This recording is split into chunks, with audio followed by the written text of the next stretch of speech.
6 years na administrasyon ng Pangulong Duterte, nakatikim ang Pilipino ng pwede pala to at ano ang dapat. The Duterte administration, led by President Rodrigo Duterte, has set the standard and has given the goal for the Philippines. Ano ba ang pwede natin gawin para umayos ang Pilipinas? And for all the limitations, yung mga bagay na hindi po natin natapos. Example, ang korupsyon, ang krimen at ang droga. Lagi naman po nandyan yan eh. Hindi po mawawala yan. Pero yung level ng kanilang presence, nababawasan po yan pag ang gobyerno ay tunay na nagtatrabaho na labanan ito. Yun po nakita natin sa administrasyon ng Pangulong Duterte. Noon po, takot ang kriminal, takot ang korap, takot ang drogista sa gobyerno ni Duterte.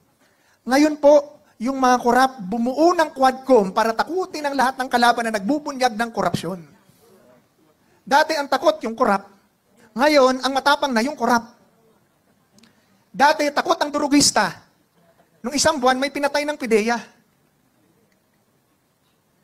At kung wala po tayong gobyerno natatayo sa mga pinaglalabang ito, saan patatakbo ang tao? Ba't pa tayo nagtayo ng gobyerno? Ang Pangulong Duterte lang po sa kasaysayan ng bansa ang nagtayo ng ng institusyon o ng komisyon o ng opisina na lumaban sa gobyerno niya. Pag nagtayo ho kayo ng anti-corruption, anti-red tape office, ang hinahabol po niyan ay yung gobyerno mismo. Ngayon, yung gobyerno nangahabol sa tao. Kung totoo po, ay ipaki-flash ang Duterte Legacy, di pakita natin po ang ginawa ng PACC.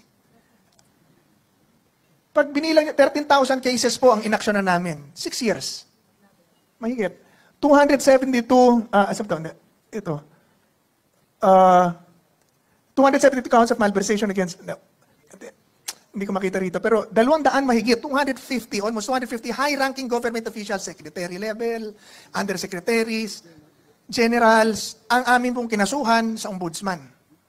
24 ang amin pong pinakulong.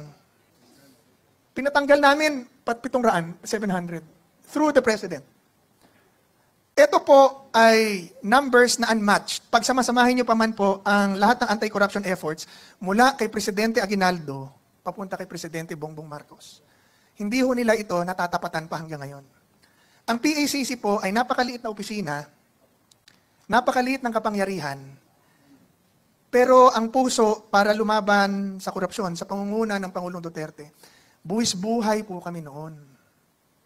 Kaya ang lahat po ng government official noon, talagang takot mahuli sa korupsyon. Ngayon, tinanggal po nila yan at ang una pong ginawa ng Pangulong Marcos, EO1, Executive Order Number 1, alisin ang PACC. Ang tanging opisina na nilikha para labanan ang korupsyon sa gobyerno. 3 years later, ngayon nakikita natin, lahat po ng mga programang inilagay ng Pangulong Duterte noon laban sa droga, korupsyon, red tape, kriminalidad, na kanilang inalis or binago ang humahabol sa kanila ngayon. Ngayon, anong issue ngayon? Korupsyon na naman. Droga na naman. Kriminalidad na naman. Yan. Insurgency.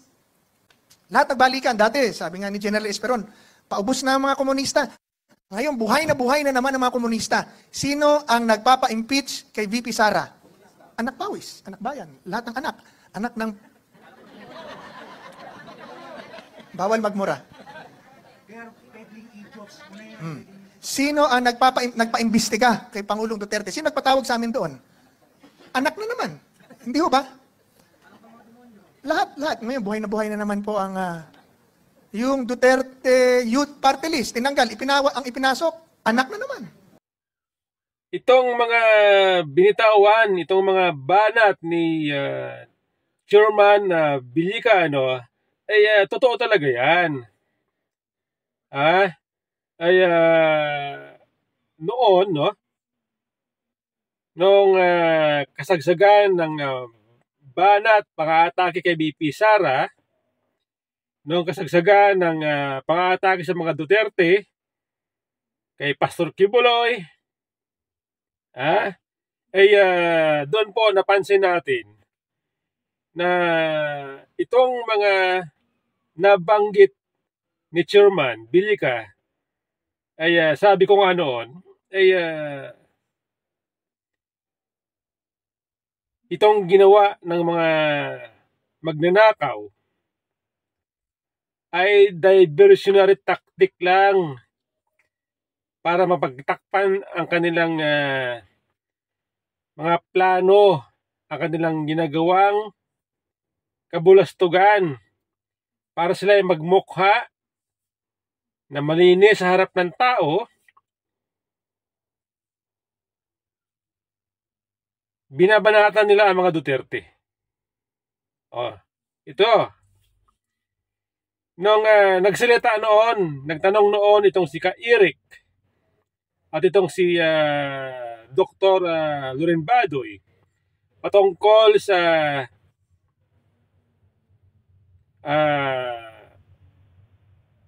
budget na di mo na ginastos ni Romualdez. Anong nangyari?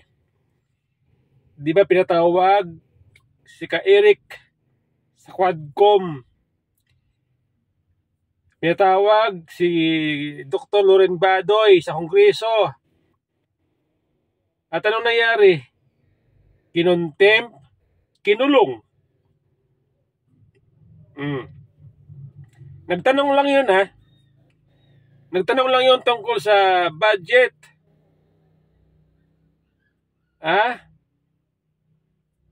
Ni Romualdez. Hindi naman nag-akusa yun Nagtanong lang kung totoo ba. Pero, pinatawag sa Congress at doon dinuro-duro, sinigaw-sigawan, kinulong. Okay? Ang masama pati, damay pati yung isiminay. Hanggang ngayon, diba? Hanggang ngayon, nawala sa ere ang isiminay dahil lamang sa sasalita. Si VP Sara, nabanggit ni VP Sara, sabi niya, ay meron daw congressman na kinukuha ang 5 billion sa DepEd pero hindi siya pumayag. Ano nangyari?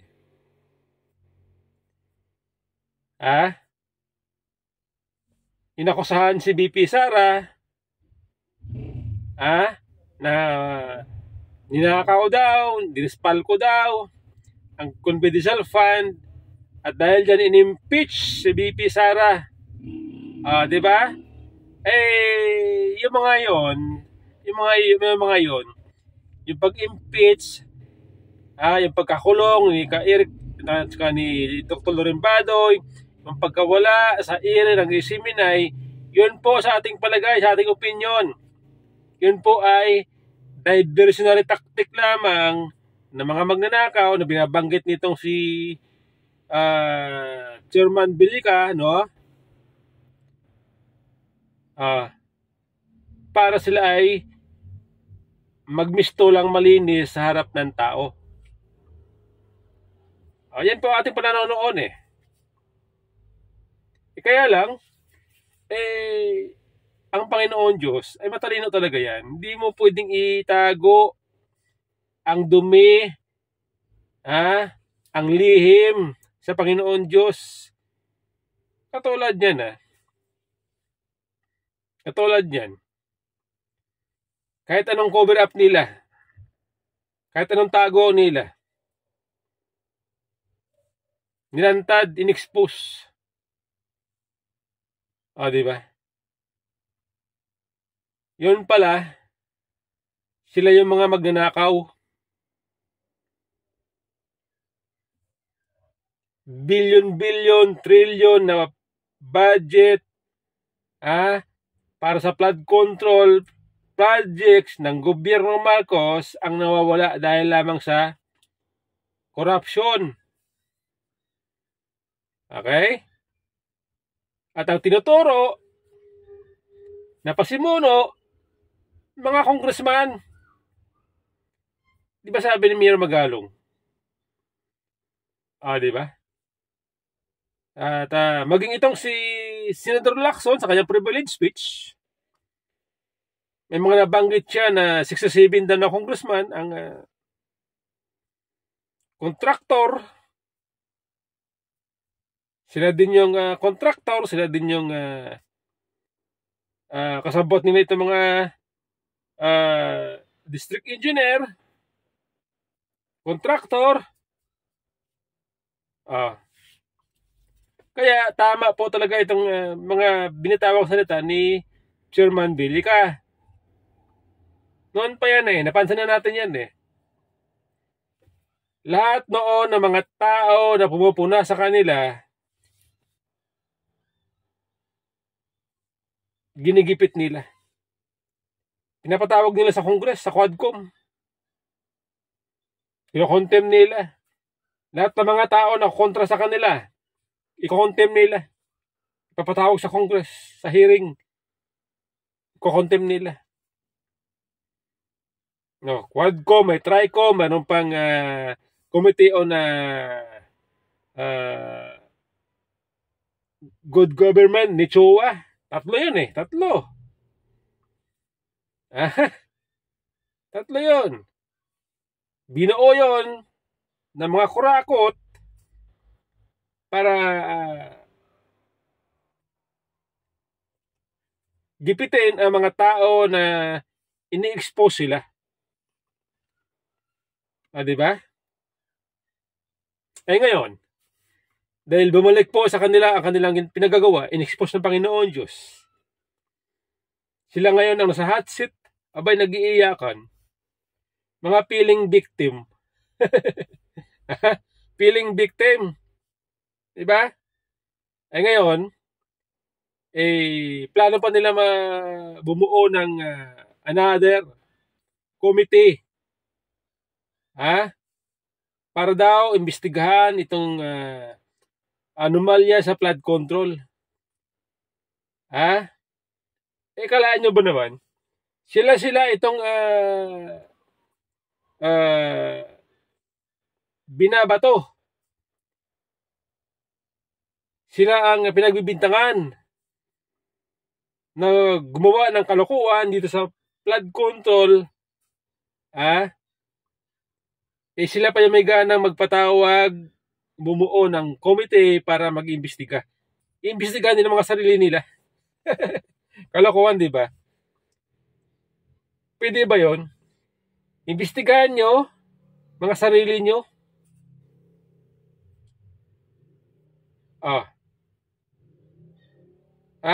Ito.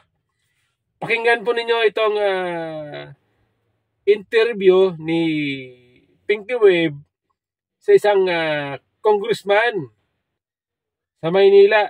Tingnan ninyo kung paano siya magbingi-bingihan kapag siya po ay tinanong at ang tanong ay medyo critical para sa kanya, tila baga bingis siya. Pakinggan po ninyo mga kababayan.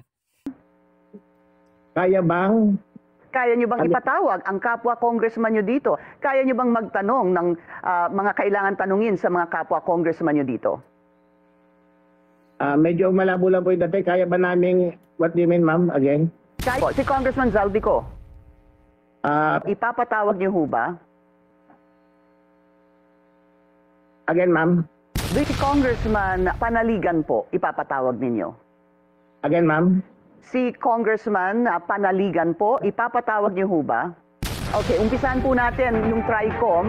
Kailan ho mag-uumpisa itong TRICOM, Committee on Good Government and Public Accountability, Public Accounts and Public Works and Highways? Kailan po mag-uumpisa yung investigation ng TRICOM? Expected po namin magsimula yan within 2 weeks. If possible, the earliest is Wednesday po. Wednesday? The earliest is Wednesday next week.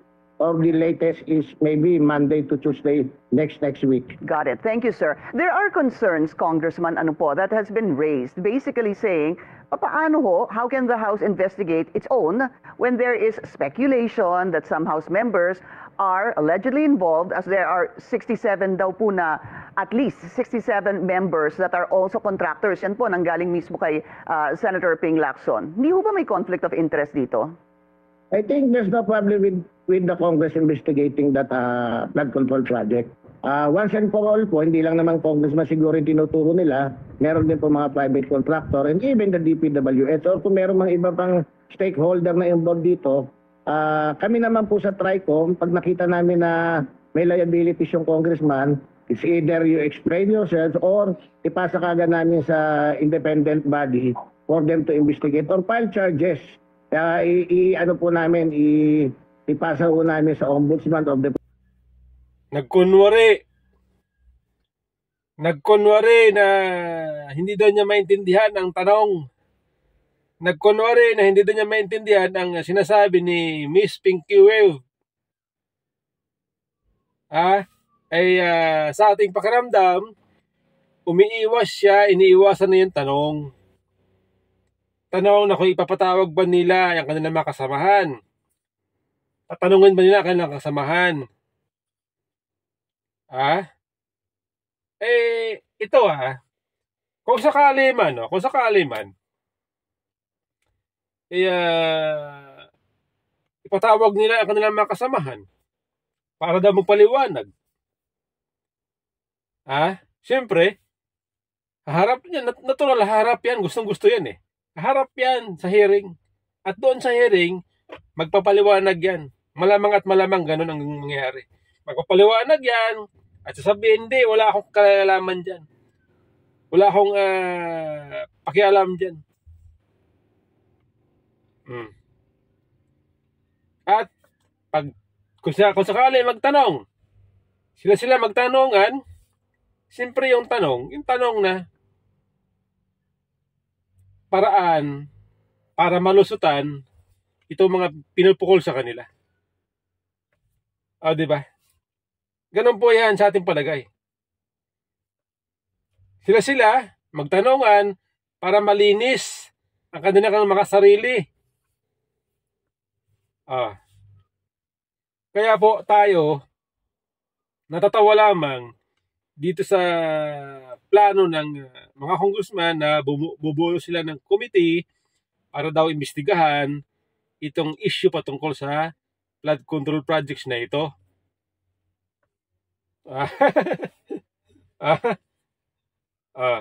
Mas tiwala pa ako 100% sa ginagawa ng pag-iimbestiga ng Blue Ribbon Committee ng Senado sa pamumuno ni Senador Rodante Marcolita. Doon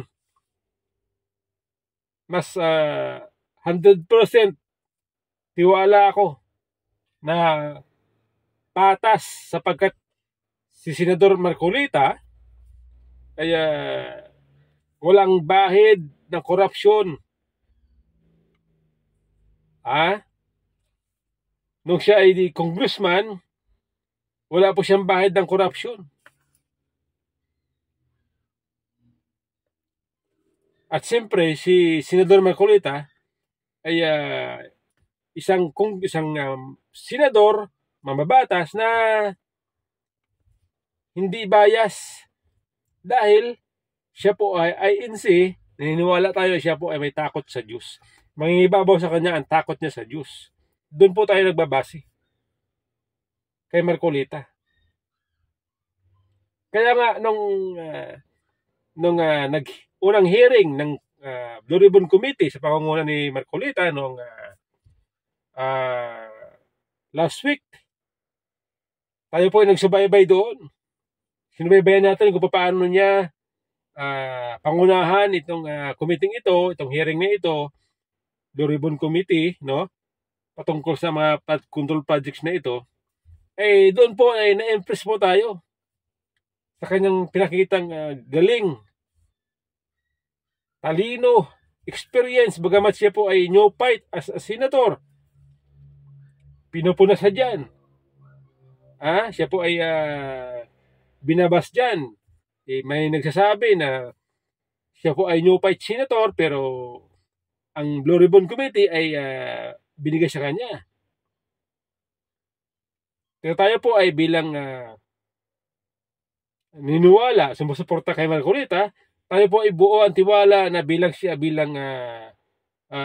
veteranong mamabatas, magaling na abogado, kayang-kaya niya kahit siya ay neophyte. At doon po sa aking assessment nung unang hearing ng Blue Ribbon Committee, tayo po na-impress. Kitang-kita natin kung paano niya pangunahan bago nagsimula ang hearing. Siya po ay nagbigay ng paunang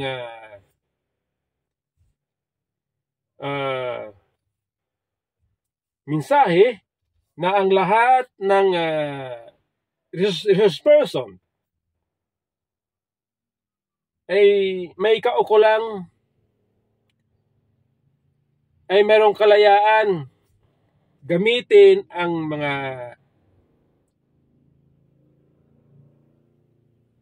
kanilang karapatan base sa batas.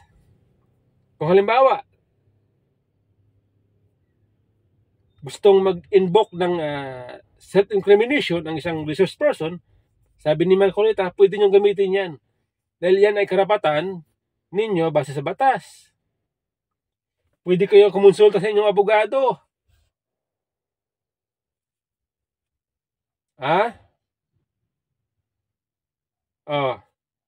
At doon po sa paghandle ni Marcolita sa kanyang mga kasamahan na mga membro ng committee, mga vice chairman,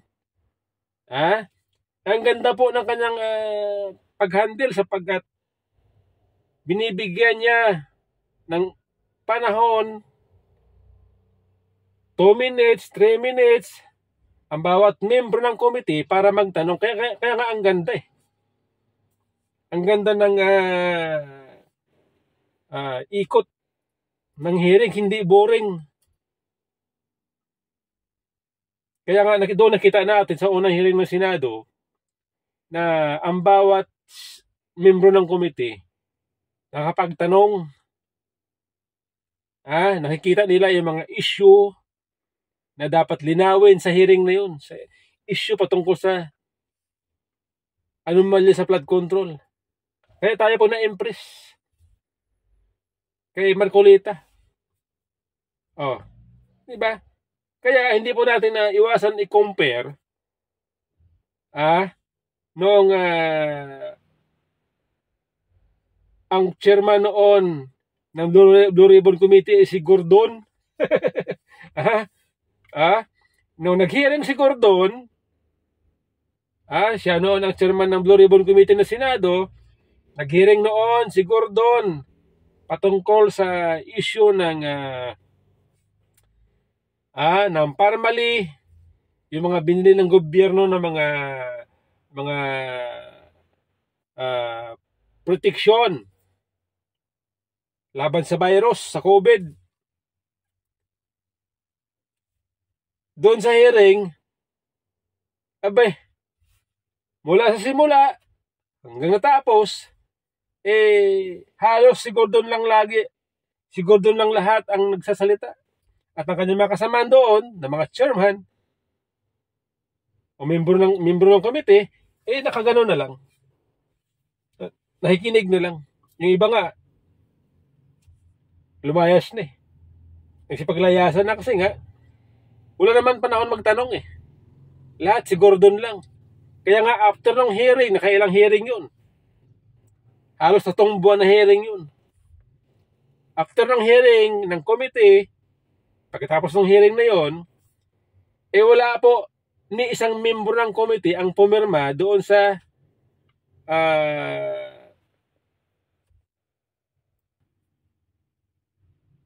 sa report Blue Ribbon Committee na pinangunahan ni Gordon noon, wala pong pumirma ni isang membro ng committee. Paano nga naman? Ba't sila pipirma? Wala sila naintindihan. Kasi nga wala silang time magtanong. Hindi sila hinayaan magtanong ng committee. Ng chairman ng committee. O walang pumirma.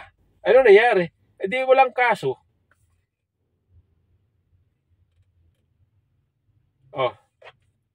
Walang report pala. Wala palang report kasi walang pumirma eh. Walang nagawang report si Gordon. Nagsayang lang siya ng kanyang oras. Ito pa. Hindi ko rin po naiwasan na ikumpara itong paghawak ni Marcolita sa Blue Ribbon Committee ng Senado doon sa hearing naman na sinagawa ng Quadcom, ng Tricom, hearing ng Committee on Good Government ng mababang kapulungan ng mga congressman. O di ba nga doon sa Quadcom, hindi pwedeng sumagot, magpaliwanag ang mga resource person. Ang gusto lang ng mga congressman noon na namumuno, lalo na namumuno sa Quadcom, ang gusto lang nila nasagutin kung ano lang ang gusto nilang marinig. Ayaw nilang bigyan ng pagkakataon o paliwanag ang mga resource person.